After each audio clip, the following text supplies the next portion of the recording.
নমস্কার বন্ধুরা, তোমাদের সকলকে স্বাগত জানাই আমার ইউটিউব চ্যানেল মৌমিতা টিউটোরিয়াল হোমে। আজকে আমরা আলোচনা করব চতুর্থ শ্রেণীর আমাদের পরিবেশ বইয়ের 300 থেকে 315 নম্বর পৃষ্ঠার কিছু পাঠ্য ও প্রশ্ন উত্তর। চলো তাহলে আজকের ভিডিওটি শুরু করা যাক। দিনের শেষে গল্পগাথা, এই পাঠ্যটা আমরা আজকে পড়ব। দেখো, আগেকার দিনে ঠাকুমা দিদিমাদের কাছ থেকে আমরা নানা রকম গল্প শুনতাম। রাজপুত্র, কোটালপুত্র, রাজকন্যা, দৈত্য, দানব, এছাড়াও পশু পাখিদেরও গল্প শুনতাম। চালাক শেয়ালের গল্প, খরগোশের গল্প, কচ্ছপ, সিংহ, হাতি, এইসব নানা রকম গল্প আমরা ঠাকুমা দিদিমাদের কাছ থেকে শুনতাম। রাখাল বালকের বাঘে পড়ার গল্প, সেই গল্পগুলো থেকে আমরা কিছু নীতিকথাও শিখতাম যা আমাদের জীবনে কাজে লাগে, তাকে বলে লোককথা। এরপর পড়ব নানা ধরনের লোকগান। শান্তিনিকেতনের পৌষ মেলায় এক ধরনের গান হয় বাউল। এগুলো হলো লোকগান, যেগুলো পল্লী গ্রাম বাংলার কথা তুলে ধরে, আমাদের আদি সমাজের কথা তুলে ধরে। সেই গানগুলো থেকে আমরা লোককথা জানতে পারি। একজন লোকশিল্পীর নাম হলো লালন ফকির। তিনি একজন মহান সাধক বাউল, যার কাছে আল্লাহ, হরি, রাম, রহিমের আসন ছিল সমান, যিনি মানুষে মানুষে মিলনের বাণী প্রচার করেছিলেন। রবীন্দ্রনাথ ঠাকুর তার কথা বলেছিলেন এবং লিখেছিলেন। সে তো অনেক কথা। যদি একদম শুরুর থেকে ধরো, যখন মানুষ একসঙ্গে জোট বেঁধে থাকতো, শিকার করত, তখনও তো তার গান ছিল নানা রকম কাজের কষ্ট কামানোর জন্য। তারা কাজের ফাঁকে গান করত। এরকম কয়েকটা গান হলো নৌকা চালানো, তারপর ছাদ পেটা, মাছ ধরা, এইসব কাজগুলোর সঙ্গেও মানুষ গান করে। এগুলোকে বলে সারি গান। ভাদ্র মাসে গ্রামে গঞ্জে ভাদু গান হয়, পৌষ মাসে হয় টুসু গান। এইসব গানের কথা আমরা লোককথায় জানতে পারি। নানা জেলার নানা নাচ, যেমন গানও আছে, সেরকম বিভিন্ন জায়গায় বিখ্যাত কিছু নাচও আছে। যেমন পুরুলিয়ার বিখ্যাত ছৌ নাচ, যার নির্দিষ্ট বাউলের নাচ একই রকম নয়, তবে নির্দিষ্ট মুদ্রা আছে, ভঙ্গি আছে, পা চালানোর রীতি আছে। এরকমই উত্তরবঙ্গে মেচ রাভাদের নাচ আছে, ঝুমুর নাচ আছে। পুরুলিয়া, বীরভূম, বাঁকুড়া, মেদিনীপুর, রাঢ়বাংলায় প্রচুর এই ধরনের নাচ প্রচলিত আছে। এবার আমরা নিচের ছকগুলো দেখে নেব। রাখাল ও বাঘের গল্প কি শেখা যায় শুনে? মিথ্যে কথা বলে কাউকে ঠকানো উচিত নয়। খরগোশ ও কচ্ছপের গল্প কি শেখা যায়? ধীরে কাজ করলেও নিয়মিত কাজ করলে সাফল্য আসবে। সোনার ডিম পাড়া হাঁসের গল্প, অতিরিক্ত লোভ ভালো নয়। এরপরে দেখো, গানের কথায় চলে আসছি, লোকগানের কথায়। খাঁচার ভিতর অচিন পাখি পৌষ মেলা উপলক্ষে গাওয়া হয়, শান্তিনিকেতনে শুনেছি। ভাদু লেলে পয়সা দুয়ানা ভাদু পরবে গাওয়া হয়, মালদাতে শুনেছি।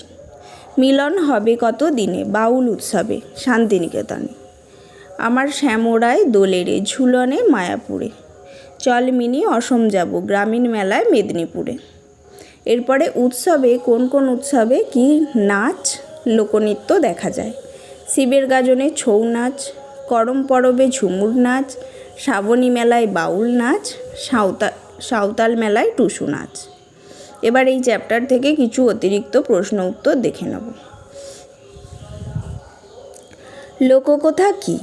আমাদের দাদু ঠাকুমা দিদিমা বা অন্যদের কাছ থেকে, অর্থাৎ লোকমুখে নানা রকম গল্প শুনে তার মাধ্যমে আমরা নানা উপদেশ পেয়ে থাকি। এগুলি আমরা ভালোভাবে বাঁচতে সাহায্য করে, জীবনে কাজে লাগে। এগুলোকে বলে লোককথা।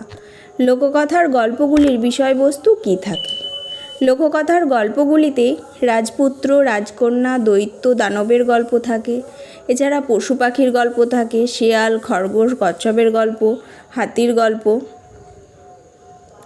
রাজপুত্র ও রাজকন্যার গল্পগুলি কেমন হয়? শুনতে ভালো লাগে, এই গল্পে অনেক লড়াই থাকে দৈত্য দানবের সঙ্গে। খুব কষ্ট করে লড়াই করে রাজপুত্র ও রাজকন্যা জেতে। লোককথার গল্পগুলির উৎস কী? লোককথার গল্পগুলি কোথাও লেখা ছিল না, মুখে মুখে মানুষ এগুলি শুনেছে, আর ছোটরা তাদের ঠাকুমা, দিদিমা, দাদুর মুখ থেকে শুনেছে। লোককথা গল্পগাথা থেকে কি শিক্ষা পাওয়া যায়? লোককথা গল্পগাথা থেকে শিক্ষামূলক উপদেশ পাওয়া যায়। এগুলি আমাদের ভালোভাবে বাঁচতে সাহায্য করে। আলপনা কি? চালের গুঁড়ো বা তিলক মাটি দিয়ে মাটির মেঝে বা দেয়ালে আঁকা চিত্র হলো আলপনা। কোথায় পৌষ মেলা হয়? শান্তিনিকেতনে। লালন গানের স্রষ্টা কে? লালন ফকির। ঝুমুর গান সাধারণত কোথায় দেখা যায়? ঝুমুর গান বাঁকুড়া, পুরুলিয়া, পশ্চিম মেদিনীপুর প্রভৃতি জেলায়। শান্তিনিকেতনে পৌষ মেলা কোন বিখ্যাত গান শোনা যায়? বাউল গান শোনা যায়। কোন গানকে সমাজের আদি গান বলা হয়? পল্লী গানকে। লালন ফকির সম্পর্কে সংক্ষেপে লেখো। লালন ফকির বাংলার এক মহান সাধক বাউল ছিলেন। তিনি খাঁচার ভেতর অচিন পাখির মতো অনেক গান লিখেছেন ও সুর দিয়েছেন। তার কাছে রাম, রহিম, আল্লাহ, হরি সবাই সমান ছিল। তিনি মানুষে মানুষে মিলনের বাণী প্রচার করেছেন। পল্লীগ্রামের মেয়েরা কোন কাজের সময় গান করেন? ধান ঝাড়া, ধান ভাঙার সময়। কোন কোন কাজে সারি গান গাওয়া হয়? নৌকা চালানো, ছাদ পেটা, মাছ ধরা, এইসব কাজে। পৌষ মাসে কোন পরব হয়? পৌষ মাসে টুসু পরব হয়। আর সেই সময় কোন গান গাওয়া হয়? টুসু গান। মুখোশ পরে লম্পঝম্প করে কোন নাচ হয়? ছৌ নাচ। উত্তরবঙ্গের একটি সাধারণ নাচের নাম মেচ রাভাদের নাচ। রাঢ়বঙ্গের কোন নাচ বিখ্যাত? কারা এই নাচ নাচে? রাঢ়বঙ্গে ঝুমুর নাচ বিখ্যাত। আদিবাসী মেয়েরা ও সাঁওতাল মেয়েরা হাতে হাত ধরে ঝুমুর গাইতে গাইতে নাচে। গম্ভীরাপালা নাচ কোথায় দেখা যায়? মালদায়। এবার বলেছে দেখো সেকালের ছবি। সেকালে আদিম মানুষরা পাহাড়ের দেয়ালে, পাহাড়ের গুহার দেয়ালে নানা রকম ছবি আঁকত। কাঠকয়লার কালি দিয়ে, জন্তু জানোয়ারের চর্বি মেশানো মাটি দিয়ে। মানুষ কিসের ছবি আঁকতো? গাছপালা, প্রকৃতির ছবি আঁকতো। জন্তু জানোয়ারেরও ছবি আঁকতো, শিকার করার ছবি আঁকতো। গুহার দেয়ালে বাইসন, বলগা হরিণ, ভাল্লুক এইসব ছবি পাওয়া গেছে। গুহার ভেতরে ওঠা কাঠ, খড়কুটো দিয়ে আগুন জ্বালাতো। জন্তু জানোয়ারের চর্বি জ্বালিয়ে গুহা আলোকিত করতো। তারপর তারা ছবি আঁকতো। এরপর কি বলে যে নানা ছবির কথা। কি বলে যে তোমরা একটা মাটির ঘর জোগাড় করো, তার গায়ে মনের মতো করে নকশা বা ছবি আঁকো, এটা আলপনা বোঝায়। এবার আমরা নিচের ছকটা দেখে নেব। কী ধরনের ছবি আঁকতে বেশি পছন্দ করো? নদ, নদী, পাহাড়, গ্রাম্য পরিবেশ, আকাশ ইত্যাদি। পছন্দের রং নীল, সবুজ, গোলাপি। এবারে কি বলে যে ছবি আঁকতে কী কী জিনিস ব্যবহার করো? কাগজের রং পেন্সিল, কাঠ পেন্সিল, তুলি রং। এবার কি বলেছে বাড়িতে কোন কোন উৎসবে আলপনা দেয়া হয়? লক্ষ্মী পুজোয়, সরস্বতী পুজোয় ও অন্যান্য অনুষ্ঠানে। এবারে আমরা কিছু অতিরিক্ত প্রশ্ন উত্তর দেখে নেব। মানুষ কখন থেকে ছবি আঁকতে শিখেছিল? বহু যুগ আগে আদিম মানুষ ছবি আঁকতে শিখেছিল। আদিম মানুষেরা কোথায় ছবি আঁকত? পাহাড়ের গুহার দেয়ালে ছবি আঁকত। কোন কোন জিনিস দিয়ে মানুষ ছবি আঁকত? কাঠকয়লার কালি, জন্তু জানোয়ারের চর্বি মেশানো মাটি দিয়ে ছবি আঁকত। মানুষের আঁকা ছবির বিষয়বস্তু কী ছিল? প্রকৃতি, মানুষ, এছাড়া শিকার করার ছবি, জন্তু জানোয়ারের ছবি। কোন কোন জীবজন্তু ছবি গুহার দেয়ালে আঁকা হতো? বাইসন, বলগা হরিণ, ভাল্লুক, এরকম নানা জীবজন্তুর ছবি। আমাদের দেশের কোন কোন জায়গায় গুহার দেয়ালে ছবি পাওয়া গেছে? মহারাষ্ট্রের অজন্তা গুহায়, এছাড়া মধ্যপ্রদেশের ভীমবেটকা গুহায়। গুহার দেয়াল ছাড়া আর কোন কোন জায়গায় ছবি দেখা গেছে?